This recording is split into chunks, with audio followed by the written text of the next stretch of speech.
Olá, olá, como vai você? Esse vídeo aqui é pra gente falar sobre o dia de ontem, que foi um dia especial, que é a abolição da escravatura. Ontem eu não consegui, eu atendi o dia inteiro, eu fui dar uma palestra fora, então assim, acabou que a minha agenda ficou bem em cima, assim, intensa, mas hoje eu vim conversar com você. E a gente vai falar sobre o trauma racial e eu vou citar algumas pessoas para você aqui que eu acho que é importante você conhecer e saber. E também entender que o trauma racial tira do sujeito o direito dele existir. Quando a abolição da escravatura aconteceu, nós fomos soltos, eu falo nós porque meus ancestrais estavam lá, fomos soltos e para matar um leão por dia, né? Sem amparo, sem escola, sem moradia. Algumas pessoas que foram escravizadas, elas retornam para as senzalas para trabalhar por nada, para ter alimento. Então, sim, até hoje existe uma repercussão social, um trauma transgeracional que coloca nós numa lealdade cega. E eu falo nós porque eu também estou neste lugar. Num lugar de, às vezes, ficar com o que é possível, um lugar de não direito, um lugar de não existência. E por muitos, né, para que nós não sofrêssemos mais punição, a gente se colocou num lugar muito de qualquer coisa serve, o que é para mim tá bom. E hoje, né, eu tenho atendido pessoas negras que já estão em ascensão social, que estudam, que trabalham, que fazem mestrado, doutorado, mas que trazem as suas marcas, às vezes num lugar de não pertencimento, porque só ele na família estudou, só ele foi o primeiro a fazer faculdade. Como pode ele? Então, o tempo todo, às vezes a pessoa até se boicota, né? Se auto-sabota para não chegar naquele lugar que não é seu de direito. E essa frase... o trauma racial tira do sujeito o direito de existir, eu baseei a minha fala nisso. Ele tá aqui, foi uma das autoras da obra, que é a Andrea Caroli, e ela escreve nesse livro da TFE, que é essa formação que eu tô fazendo agora, da TFE, ela fala isso pra mim numa supervisão clínica. Eu acho que ela nem sabe como que ela me deixou desorganizada. Porque só eu sei como eu tive que lutar, inclusive nessa psicologia para pertencer, gente. Como é que pode? Porque não é um lugar. Eu não tenho referência, eu não tenho modelo de professor, de pessoas fortes, de pessoas que falam, me ensinam sobre algo. Então a referência que eu tenho é que eu queria falar, ensinar, estudar, enfim, foi de duas professoras de história. A Maria Lúcia, que foi minha professora no Ensino Fundamental 2, e a Daisy, que foi minha professora no Ensino Fundamental 3. Ambas professoras de história. E eu achava que pra mim, me posicionar na vida, fazer algo, tinha que ser na história. E fui lá eu. Tentei vestibular pra história, depois entrei pra história e vi que não era não, que não era história. Eu poderia ser aquele modelo que eu vi na psicologia, por isso eu tô aqui. Irlânia, mas e na vida? Na vida a gente não encontra referência. Ou melhor, deixa eu dar uma pausa aqui, né? Eu tenho que dar uma pausa, porque essa pessoa é muito importante pra mim. Neuza Souza Santos. Eu confesso que eu li esse livro na formação em psicanálise, nem era essa edição. Era uma outra edição e foi emprestado de um amigo que falou, eu tenho, não precisa comprar não. Eu comprei, porque estava esgotado, aí depois que teve essa edição eu adquiri. Mas eu li para preencher o arquivo, o artigo, fazer um artigo para formação.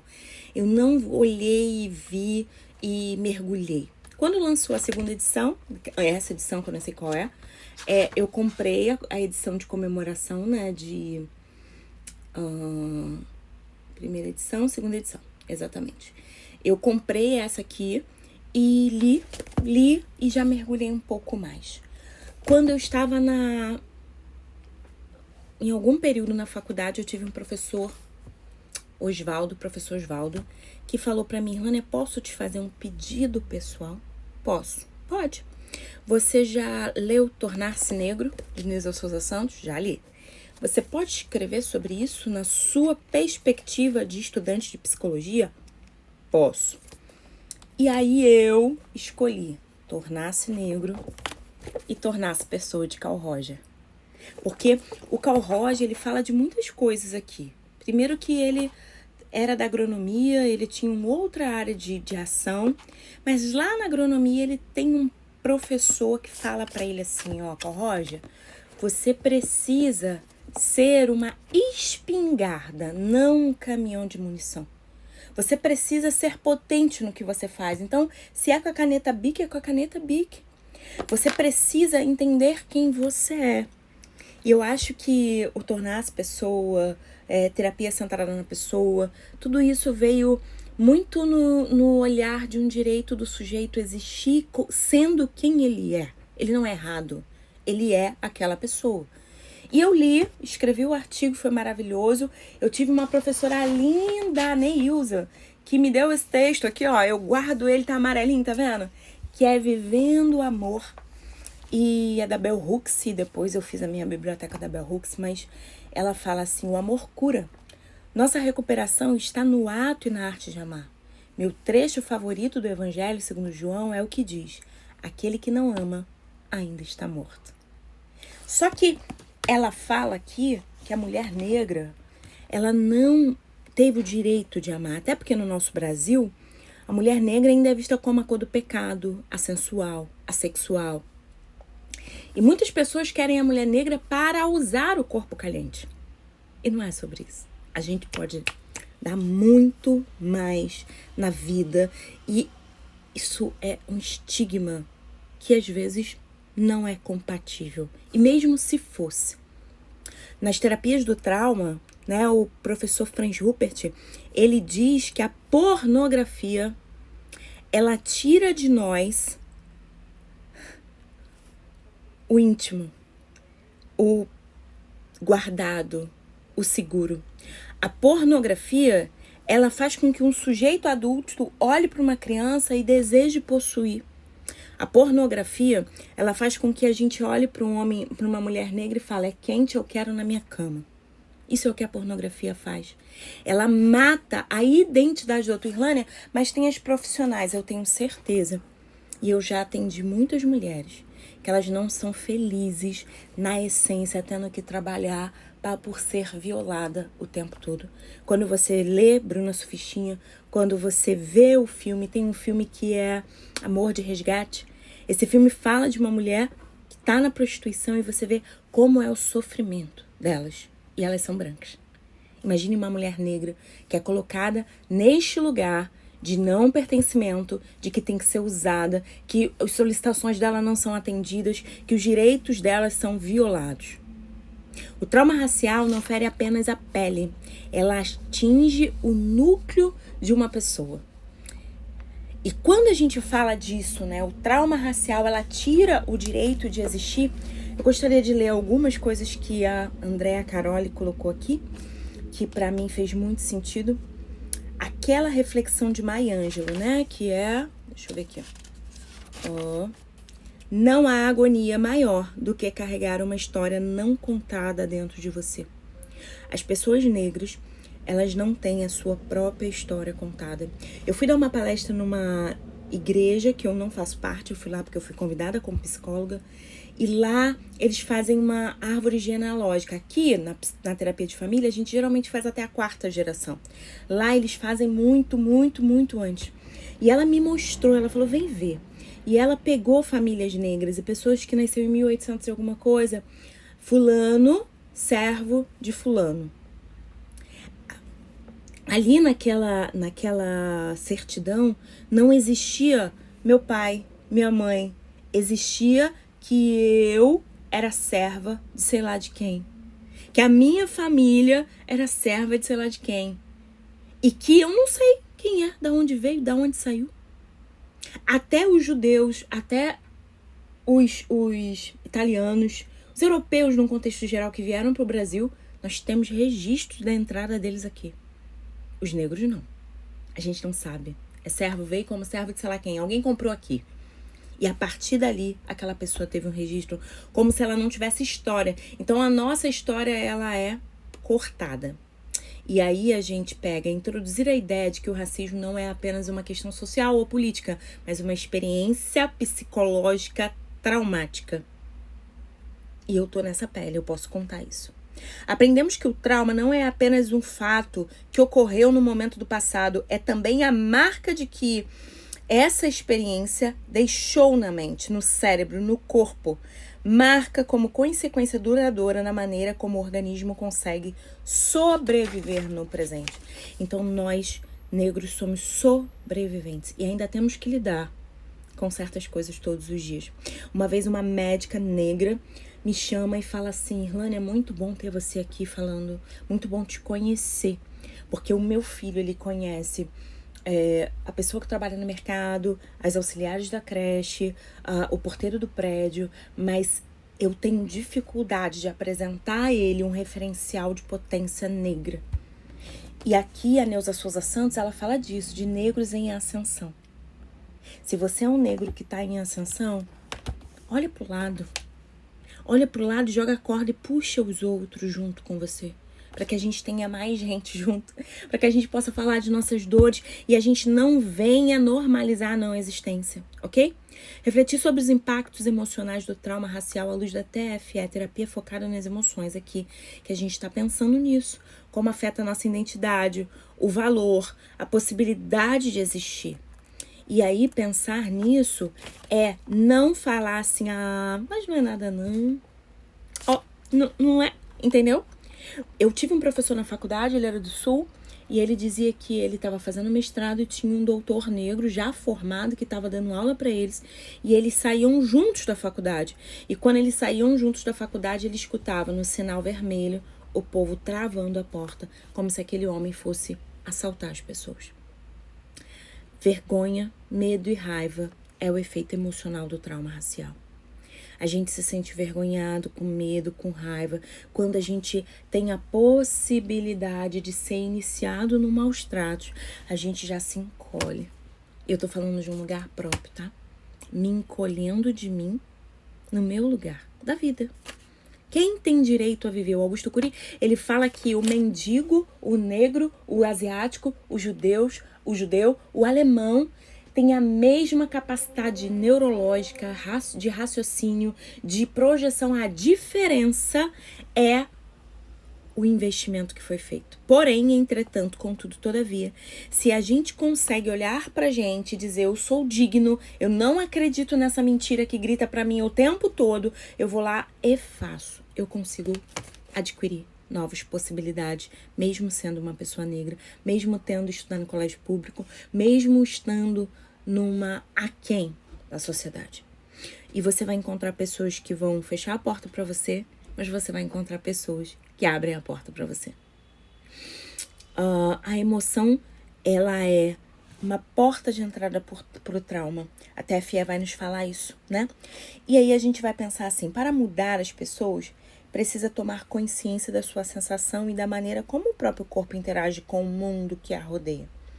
A consciência física é o primeiro passo para se libertar da tirania do passado. Era importante desenvolver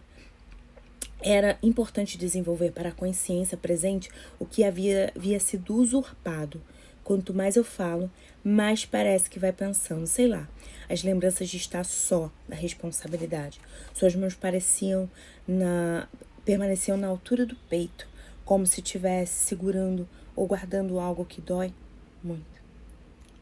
Imagina uma pessoa, né? Porque eu falo que o trauma racial, ele é algo que ele dói, você não tem pertencimento, você não tem referência, mas quando você chega e fala de você, é vitimista. É vitimista. Como esse texto da Bell Hooks, né? Quando a gente quer amar, é uma necessidade do ser humano amar. É uma necessidade do ser humano ser respeitado. Todo mundo merece amor. Na teoria do apego, nós estudamos que o apego, ele vai do útero ao túmulo. Não tem pausa. Eu, criança, preciso de um apego seguro. Na vida adulta, eu preciso ir até o túmulo, alguém para segurar minha mão. Último suspiro. E será que as mulheres negras têm isso? Têm esse olhar? E nós vamos pensar que a terapia focada nas emoções, ela vai trabalhar com a validação emocional, o acesso da emoção primária, a transformação emocional. O terapeuta da TFE, que é a terapia que eu tô me formando, já estou atendendo por isso, a gente olha para o outro e fala, pode sentir. Porque no trauma, o que foi o trauma? O trauma foi o não suporte diante de algo que aconteceu. A pessoa ela não foi traumatizada pelo que aconteceu com ela. Ela foi traumatizada porque ela não conseguiu processar a emoção. É como eu tenho um filho, esse meu filho tem uma avó e a minha mãe. É eu, meu filho e minha avó. Minha mãe morre, eu tenho que funcionar. Eu vou lá, ligo pra funerária, eu resolvo tudo, eu vou no cartório, eu não sei o que. Quem abraçou aquela criança? Não foi a morte que feriu. A morte fere. Mas foi o abandono que traumatizou aquela criança. Tá entendendo? Então, quando a gente consegue compreender isso, a gente consegue fazer a reparação da dor. E trabalhar com essas memórias que são experienciais. Por quê? Porque as emoções traumáticas, elas se alojam no corpo. Elas estão em mim. Ela tá aqui, às vezes, um toque me faz disparar uma raiva que eu nem sei de onde veio, mas veio. E nós precisamos fazer isso. E a gente vai assim, com a TFE, pode ajudar a reconstruir o self ferido pelo racismo, oferecendo um espaço de segurança, emoção, para processar e interagir essa experiência. E aí eu coloquei aqui no meu esboço, né, o tornar-se negro, tornar-se pessoa. E tem uma curiosidade que meu coração dói quando eu falo disso. A Neuza Souza Santos, ela comete suicídio em 2008 aqui no Rio de Janeiro. Era uma professora universitária da UFRJ. E ela médica, psiquiatra e psicanalista. E ela fala que ela deixa um bilhete na morte. E o bilhete é: desculpe-me, me absolva da culpa. Culpa de quê? De não ter dado conta? De ser negra? Não sabemos. Desculpe-me, me absolva da culpa. E aí a gente vai falar, né, que ela já estava pensando sobre como é. Esse livro, ele fala de alguns momentos de isolamento, tornar-se pessoa também. Gente, Carl Rogers é uma coisa incrível. O impacto do racismo no desenvolvimento da identidade, na capacidade de viver de forma autêntica. Se eu não tenho espaço para ser, eu me escondo, eu uso máscaras. E onde, ó? Bota máscara. Máscara social. Eu sou o que o outro quer. Eu não faço barulho porque eu não vou porque... Tá entendendo? É uma dor. E uma dor chorada sozinha no travesseiro ou no chuveiro. O impacto de tornar-se sujeito numa sociedade desumana. E eu falo isso, né? Eu fiz uma formação que é uma abordagem terapêutica, mas não é da psicologia, que é renascimento. E lá a professora perguntou assim pra mim: Irlane, eu sei que você não acredita em vidas passadas ou próximas vidas, mas se você acreditasse, o que você queria ser na próxima vida? Eu falei: branca e rica, pra ver como é, porque inteligente eu já sou. Agora, o que tinha que ver inteligente, branca e rica, pra saber como seria o impacto disso. Aí todo mundo deu risada e seguiu o baile. Mas eu fiquei com essa reflexão, não esperava essa pergunta. Mas eu fiquei ali refletindo sobre. Ok? O caminho da cura. Eu falo muito sobre cura, né? Outro dia eu tava numa mentoria e a pessoa falou: eu gosto de você porque você fala de cura. Falei, gente, eu nem tinha pensado que eu falava tanto de cura assim. E eu fui me ouvir e eu falo muito cura, né? Por isso eu botei o caminho da cura. A importância do espaço terapêutico seguro e racionalmente consciente.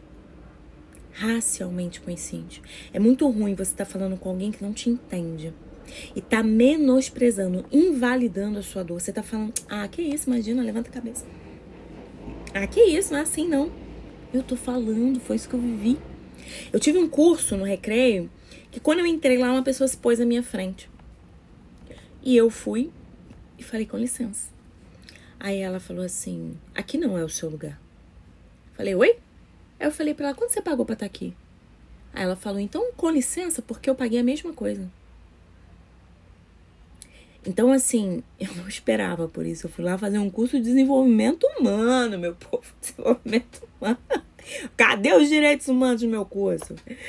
Ai, é isso. E a gente passa por isso e vai falar: O papel da comunidade, ancestralidade e resistência como forma de reconstrução emocional. E não é uma resistência de briga, não. É uma resistência de encontrar o meu lugar. Não desistir de achar o seu lugar. A urgência em conhecer o trauma racial não é como vitimismo, mas como uma ferida real que precisa de reparação. A gente precisa de reparação. Por quê, Irlânia? Porque alguém nos deve alguma coisa? Não. Mas pra gente poder conseguir circular nos lugares. Pra gente conseguir chegar num lugar sem medo de se vão nos acolher ou se vão nos expulsar. Se algo sumir no ambiente, será que foi Irlânia? Um dia, vou contar isso, um dia eu tava num carro, a gente foi almoçar num congresso de psicologia e tinha gente usando maconha dentro do carro. Você quer, Irlânia? Eu falei, não quero não. E outra, esconde isso, porque se a Blitz parar, sou eu que vou presa, hein? Porque é isso. Eu não uso, mas se parar, sou eu. Eu que sou errada.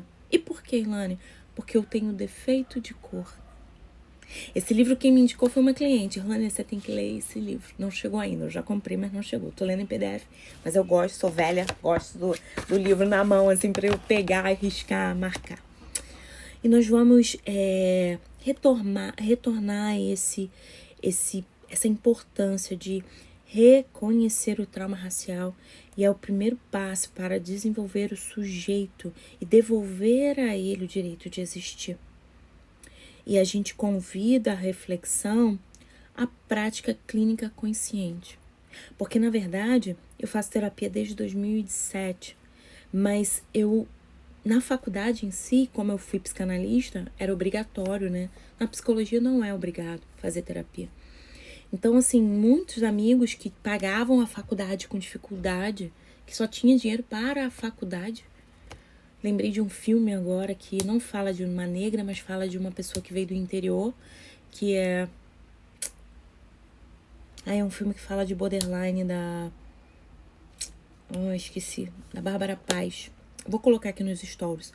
Mas esse filme, ele fala de uma pessoa que veio do interior, que era pobre, e que ela era ridicularizada pelos amigos na faculdade porque ela não tinha o tempo de estudar como os colegas que não trabalhavam, ela não conseguia fazer terapia, e a analista dela, mas você tem que fazer terapia, mas você tem que fazer terapia. E às vezes não dá pra fazer terapia. Ou você come ou você faz terapia. Então, a gente precisa estudar, focar e sim, se dar o direito de passar por um processo terapêutico. Porque como a gente cresce num lugar que tenha consciência racial e entenda um pouco o que a gente está falando. Eu já tive psicólogos que eram ricos, assim, que trabalhavam porque trabalhavam. E eu ficava olhando assim, não sabe, né? Você não entende, você não vai entender. Mas vamos lá, vamos. E a gente tentar ali, teve uma professora que falou assim, Irlânia, conta a experiência de ser negro na psicologia. Aí eu, ai gente, eu não gosto de falar desse assunto. Vocês que me seguem aqui, vocês sabem que eu não fico falando disso. Eu tenho sentido a necessidade de falar porque eu tenho sido convocada, porque eu tenho lido sobre o trauma, porque na TFE a gente olha para isso. Na TFE a gente tem colegas negros lá falando, né? Pessoas que se posicionam, que estudam, que vão para esse lugar. Então é o lugar que eu tô me sentindo mais em casa, assim, porque eu tenho referencial de pessoas pretas ali. E aí, você falar também não ser ouvido é outro trauma. É outro trauma. E a gente precisa combater o trauma racial. Como, Irlânia? Sabendo quem a gente é. Olha aqui. Nós, mulheres negras, temos nossas dores que são diferentes, independente de ser magra e gorda. Parece que é óbvio. Parece que é o objeto de desejo. Como que a gente vai chegar naquele lugar? E sabe que às vezes a gente é objeto de desejo não para casamento, para ser usada. Se a solitude é onde as pessoas encontram resposta, como um buraco cheio da própria presença, então a solidão é diferente.